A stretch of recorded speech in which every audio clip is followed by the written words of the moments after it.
Hi hello weavers, welcome to our channel just imagine novels. ఈరోజు మన కథ వద్దన్నా వదిలేస్తానా ఎపిసోడ్ 12.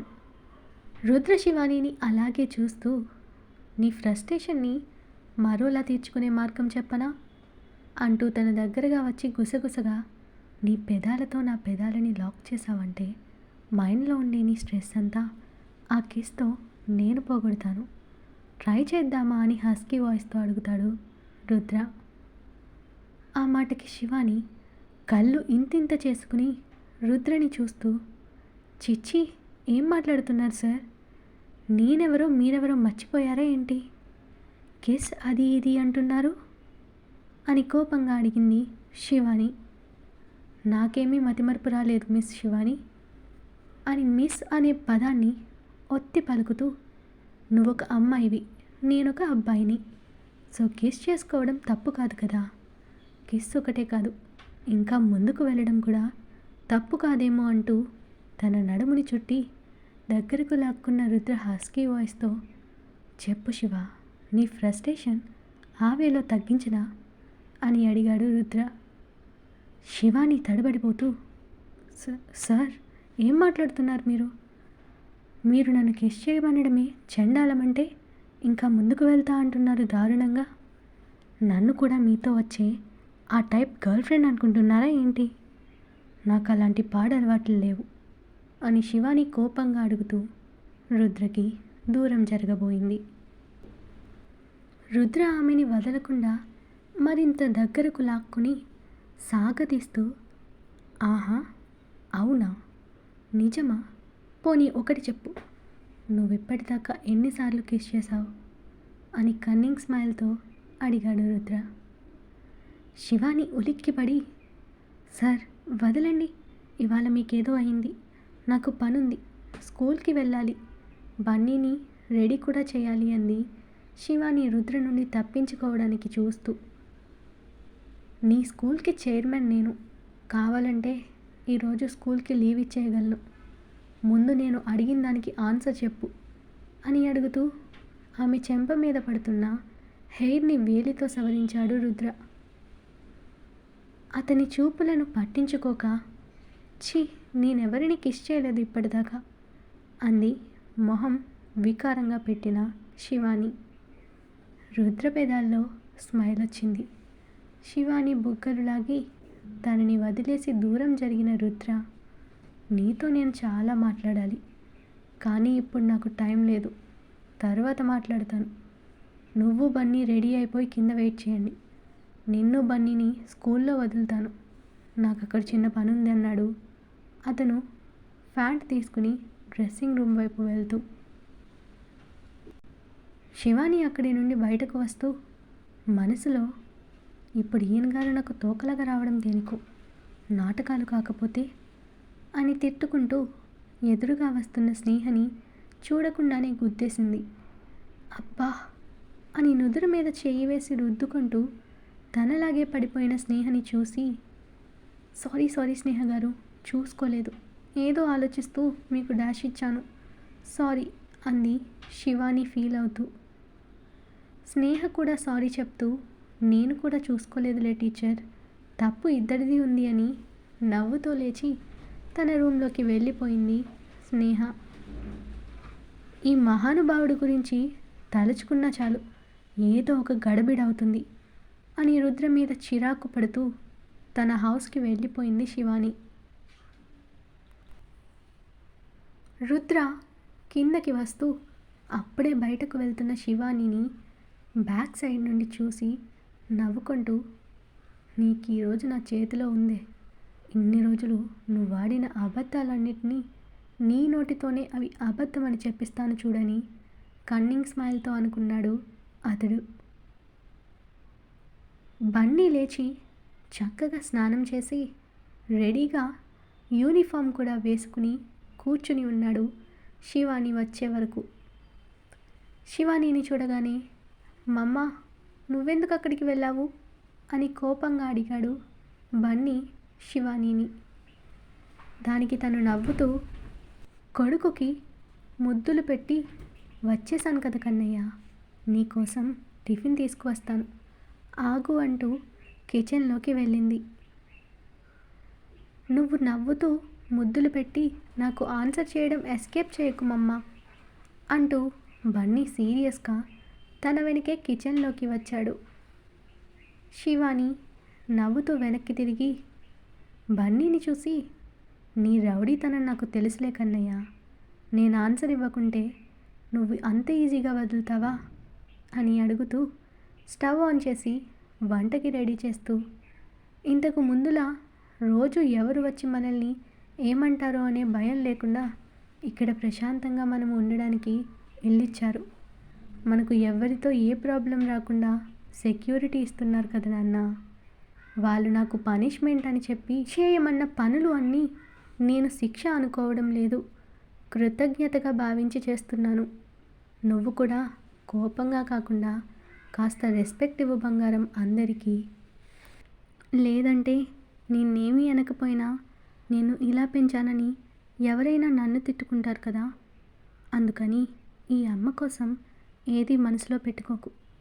పద, నీకు టిఫిన్ తినిపిస్తాను అంటూ ఉప్మా చేయడం అయిపోవడంతో శివాని దాన్ని ప్లేట్లో వేసుకుని హాల్లోకి నడిచింది. శివాని మాటలు బయటకు వినపడుతుంటే డోర్ బయటే ఆగిపోయిన రుద్ర సైలెంట్గా గుమ్మంలో నిలబడ్డాడు. మనిషి నీడ లోపలికి పడడంతో అటువైపు చూసిన బన్నీకి రుద్ర తమనే చూస్తూ కనపడడంతో వాళ్ళ అమ్మ మాటలు గాలికి వదిలేసి ఎప్పటిలా కోపంగా, ఎందుకొచ్చారు? మా అమ్మేమి మీకు పనులు చేయదు అన్నాడు మళ్ళీ మొదటికి వస్తూ. రుద్ర మనసులో బన్నీని విసుక్కుంటూ, అబ్బా ఏం కోపం రానిది, నాకు జిరాక్స్లా ఉన్నావనుకుంటూ ఇంకా అవ్వలేదా నీ పనులు అని శివానీని అడుగుతూ స్వతంత్రంగా లోపలికి వచ్చేశాడు రుద్ర.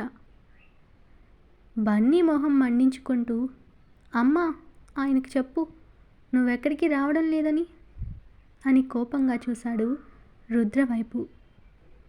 రుద్ర బన్నీని ఎక్కడ కోప్పడతాడోనని శివాని భయపడుతూ, బన్నీ నువ్వు నోర్మై అని చిన్నగా కసిరింది.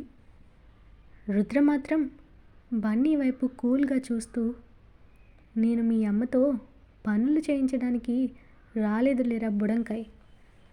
ఓ ఇదైపోకుండా ముందు నువ్వు ఆ టిఫిన్ పొట్టలోకి తోయ్ అని వెటకారంగా చెప్తూ శివాని చేతిలో బన్నీ కోసం పట్టుకున్న ఉప్మాని తన నోటికి పెట్టుకున్న రుద్ర టేస్ట్ ఆస్వాదిస్తూ ఆశ్చర్యంగా శివాని వైపు చూశాడు.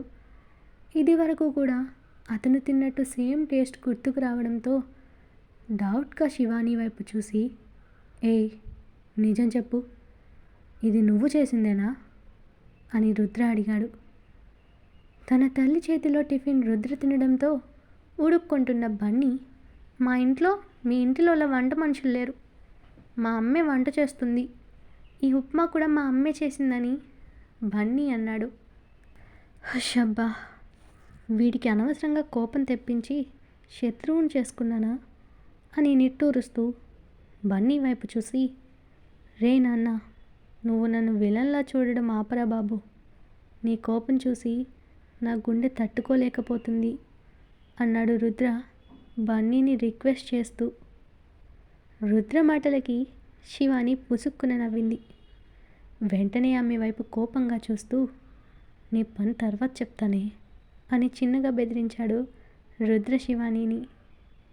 బన్నీ వెటకారంగా, మేము దొంగలం కదా, మాతో మీకెందుకు అన్నాడు రుద్రని ఎద్దేవా చేస్తూ. రేయ్ అని రుద్ర సీరియస్గా చూడగానే బన్నీ కాస్త జంకాడు. అది చూసి రుద్ర వెంటనే తన కోపాన్ని కంట్రోల్ చేసుకుంటూ వెళ్ళి అక్కడున్న సోఫాలో కూర్చుని బన్నీని తన ఒడిలో కూర్చోపెట్టుకున్నాడు అతడు. నేను రాను, నన్ను వదలండి, మీరు మంచివాళ్ళు కాదు, మా అమ్మని తిట్టి కొట్టడానికి చూశారు, I hate you, really I hate you అని కోపంగా చెప్తూ రుద్ర మీద నుండి దిగడానికి ట్రై చేశాడు బన్నీ. కానీ వాడిని జారిపోకుండా అలాగే పట్టుకున్న రుద్ర, సారీరా, అప్పుడు ఏదో కోపంలో అలా చేశాను, ఇప్పుడు నా మిస్టేక్ తెలుసుకున్నా కదా, సారీ బన్నీ అన్నాడు రుద్ర వాడిని బుజ్జగించాలని ట్రై చేస్తూ. ఫస్ట్ టైం రుద్ర ఒకరికి సారీ చెప్పడం చూసి శివాని షాక్తో నోరు తెరుచుకుంది. సచ్చినోడా, మాటలన్నదేమో నన్ను, సారీ చెప్పేదేమో వాడికా అంటూ కొరకొర చూసింది రుద్ర వైపు శివాని. బన్నీని బ్రతిమాలే గోలలో రుద్ర శివానీని పట్టించుకోడు. బన్నీ బెట్టు చూపిస్తూ మొహం వేరే వైపు తిప్పడంతో రుద్రవాడి బుజ్జిగడ్డం పట్టుకుని, నువ్వింత టఫ్ ఏంట్రా బాబు, నాకంటే 2 ఆకులు ఎక్కువే ఉన్నావన్నిటిలో అంటూ వాడిని బలవంతంగా తన వైపుకు తిప్పుకుని వాడి బుగ్గల మీద ముద్దులు పెట్టి, ఇక నేను మీ అమ్మని ఏమనను సరేనా, ఈ ఒక్కసారికి ఎక్స్క్యూజ్ చేయి బేబీ అన్నాడు ముద్దుగా రుద్ర బన్నీని. నేను బేబీ కాదు, బాయ్ని, నన్ను బేబీ అని పిలిస్తే నాకు కోపం వస్తుంది అని మొహమంతా కోపంగా చించుకుంటూ చెప్పాడు బన్నీ. ఓకే ఓకే కూల్, ఇకపై అలా అనలే Bunny, Bunny is a good boy ఓకేనా అంటూ వాడిని ముద్దు చేసి, సరే టిఫిన్ తిను, నీకు టైం అవుతుందంటూ శివాని వైపు చూశాడు రుద్ర. తను నోరొదిలేసి మరీ వాళ్ళనే చూస్తుండడంతో, ఓయ్ టీచర్ అమ్మ, చూసింది చాలు, మా బన్నీకి టిఫిన్ పెట్టు, అలాగే మాకు కూడా కాస్త పెట్టు, తిని పెడతామన్నాడు రుద్ర. నేను మీకెందుకు పెట్టాలి, ఇక్కడ నేనేమి 10 మందికి చేయలేదు, నాకు నా కొడుకుకు మాత్రమే చేసుకున్నాను, అందులో మీకు పెట్టేస్తే నేనేం తినాలి అన్నది శివాని. ఓసి పందిదానా, నేను 10 మంది తినేంత తింటానా అంటూ శివాని నడుముని గిల్లేసి, మూసుకున్నాక పెట్టేసి నువ్వు మళ్ళీ చేసుకో అన్నాడు అతడు సీరియస్గా.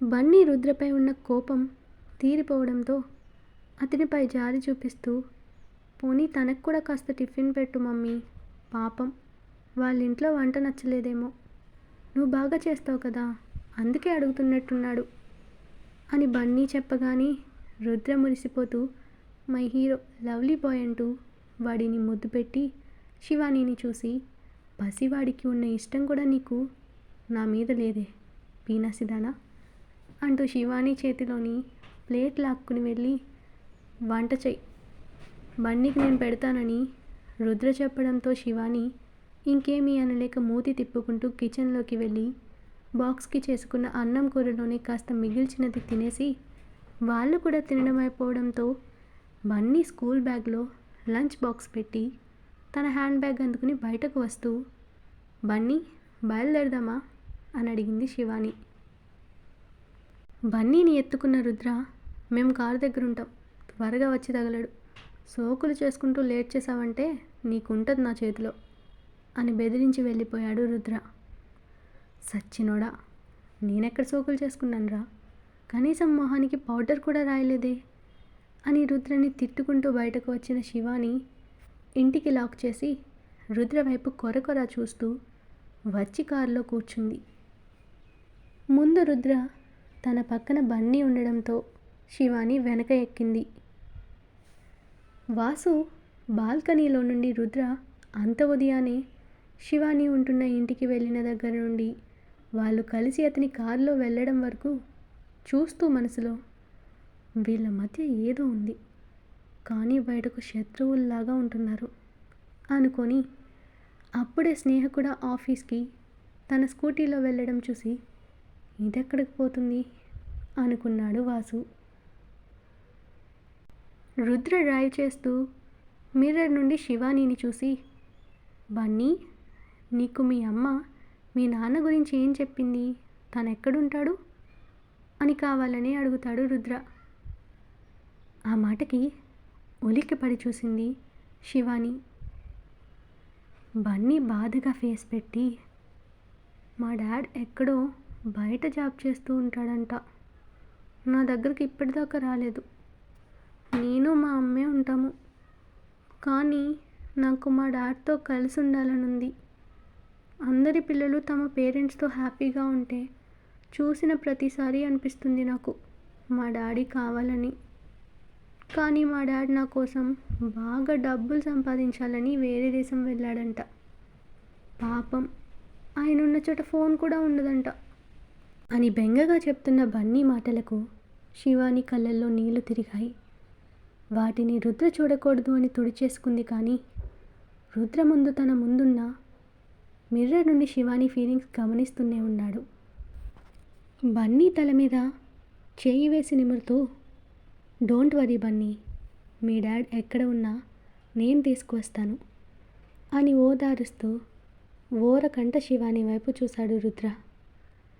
బన్నీ ఎగ్జైట్ అవుతూ, నిజంగా మా డాడీని తీసుకొస్తారా అని ఆశగా అడిగాడు.